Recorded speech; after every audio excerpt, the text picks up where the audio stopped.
بسم الله الرحمن الرحيم. عن أبي هريرة رضي الله تعالى عنه قال قال رسول الله صلى الله تعالى عليه وسلم في الحديث: ولا تحلفوا بالله إلا وأنتم صادقون. رواہ ابو داؤد۔ نبی کریم صلی اللہ علیہ وسلم نے ارشاد فرمایا، اللہ کی قسم صرف اسی حال میں کھاؤ جب تم سچے ہو۔ دوستو، قسم کے آداب و احکام بیان کیے جا رہے ہیں، اور ان میں سے ایک مسئلہ جس کی طرف متوجہ کرنا مقصود ہے وہ یہ ہے کہ ہمارے یہاں بعض اداروں میں حلف نامہ دیا جاتا ہے کہ اس کو فل کر دیں۔ حلف نامہ ہمارے یہاں اس کی کوئی اہمیت نہیں سمجھی جاتی اور اس کو ایک عام تحریر کی طرح لکھا جاتا ہے۔ یاد رکھیے، حلف نامے کی گہرائی کو سمجھیے۔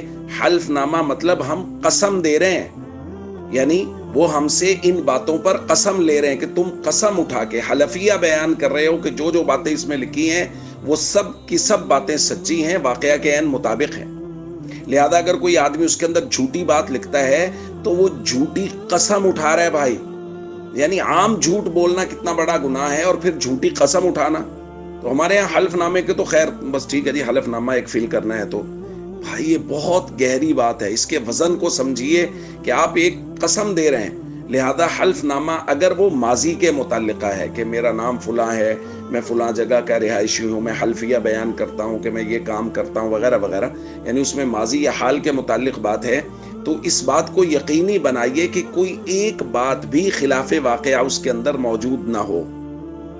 اور اگر وہ حلف نامہ مستقبل کے متعلقہ ہے، یعنی اس کے اندر وعدے لیے گئے ہیں کہ میں حلفیہ بیان کرتا ہوں یا میں قسم اٹھاتا ہوں کہ میں یہ کام کمپنی کے اس کے خلاف نہیں کروں گا، کمپنی یا جو بھی آفس یا کوئی بھی جگہ ہے کہ میں یہ کام جو منع کیے گئے ہیں یہ نہیں کروں گا، اگر یہ بعد میں وہ کام کرے گا تو یاد رکھیے اس کو قسم کا کفارہ ادا کرنا ہوگا، چونکہ اس نے قسم زمانہ مستقبل کے متعلق اٹھائی ہے، اور ہم اس کے متعلق بات کر چکے ہیں کہ اگر زمانہ مستقبل کے بارے میں کسی کام کے کرنے یا نہ کرنے کا قسم اٹھا لے اور بعد میں اس کا الٹ کر دے تو اس کو کفارہ دینا پڑتا ہے۔